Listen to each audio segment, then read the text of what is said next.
ДКС, диелектрически кабелни системи, е завод. Това е типично екструдерно производство.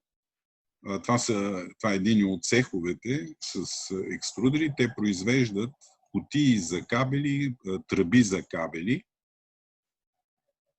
Това са ръководителите на двата цеха в процеса на обучение, как да работят с терминалите, на които работниците получават нарядите, които трябва да изпълнят и отчитат тяхното изпълнение.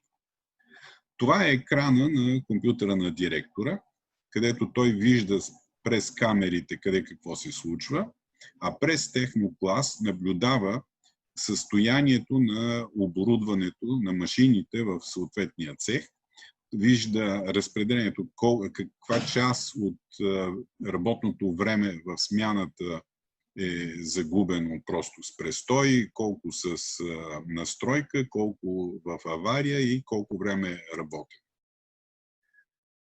В целия завод са разположени такива терминали, които, освен че виждат, работниците намират нарядите, които трябва да изпълнят. На тези терминали могат да извикат технологията, могат да извикат чертежи, виждат ефективността, с която работят. А това е много съществено за тях, защото в това предприятие 30% от възнаграждението на работниците е бонусна част и тя зависи от ефективността, с която работника работи.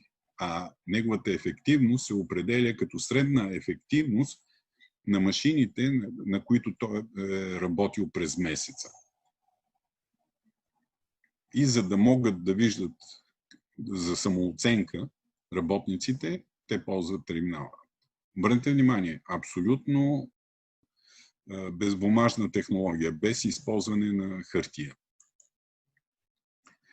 Това е екрана на ръководителя на производство и на директора, където виждат целият завод едновременно. Тази горната част, това са машините в единия цех, тук са машините във втория цех, а това са машините в техния завод в Новосибирск.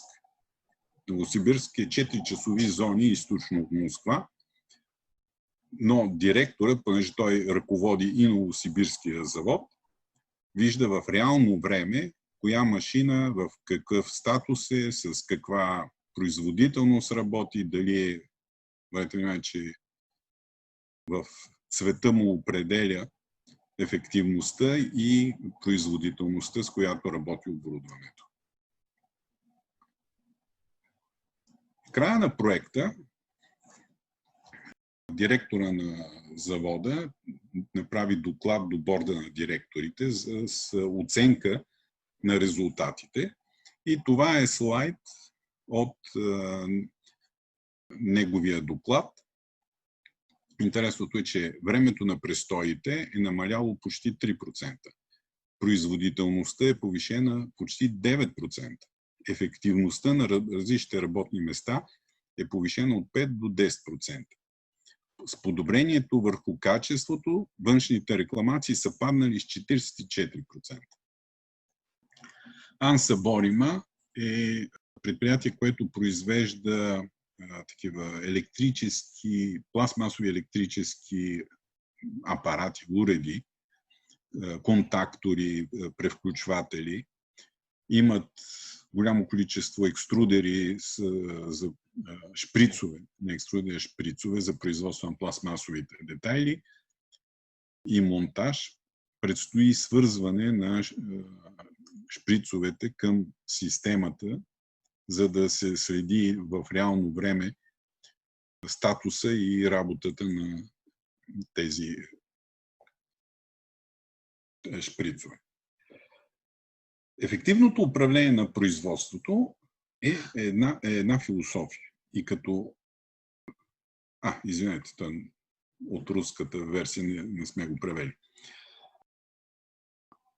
И като всяка философия, той изисква философ, който да управлява този процес. И това са примери на философите в различни предприятия. Вече говорихме за Анатолий Иванов. Това е ръководител на проекта в бъдещност в Чирпан, по-настоящем вече директор на завода. Това е ръководителя на проекта в Ралф Рингер. Те в 2008 година, влизайки в кризата, свиха производството до минимум, който им гарантираше някакво даване на бизнеса и щабно целият този бизнес. Той казва, че ако нямаха инструмента Техноклас, щяхме отдавна да сме загинали, защото нямаше да успеем да правим този процес. Това е производственият директор на Стандарт, това предприятието в Киев за съчмено-винтови двойки, който, бидейки ръководител на проекта, сподели, казва: винаги аз съм виновен за закъсненията на поръчките. Средното закъснение е 2 месеца. Те ми дават документацията 2 дни преди срока, а на мене в най-добрия случай имам поне 2 седмици подготовка и работа. И какво направихме? В модула за управление на събития, че 2 дни след регистрация на поръчката, ако няма конструкторски спецификации, системата изпраща съобщение до собственика и до главния инженер. Ако 3 дни след спецификациите нямат комплект технологии, системата изпраща до собственика и до главния технолог съобщение и когато всичко е готово, изпраща съобщение до производствения директор. След 3 месеца експлоатация, закъсненията на поръчките бяха сведени до 2 седмици, което беше чисто технологично закъснение. Това е финансовият директор на СЕРТА в процеса на... Той лично слезе в производството, за да показва, да обучи бригадирите, сменните майстори, как да отчитат производството. Това е още на първия проект. Към днешна дата френската фирма беше купена от американска фирма, която има 64 завода за хидравлика по цял свят. По стандарт на централата, на всяко 6-то число, всеки от тези заводи трябва да предава месечен отчет за материали, за производство, финанси, такъв комплексен месечен отчет. Единствените, които успяват на 6-то число да предадат отчетите, това са нашите колеги от Кърджали, СЕРТА.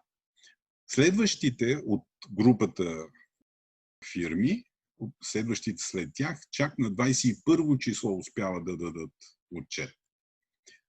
И те твърдят, че това е благодарение на това, че всички процеси са обхванати в една система и това им дава възможността много гъвкаво и бързо да формират тези отчети. Това е ръководителя на проекта ДКС в Твер.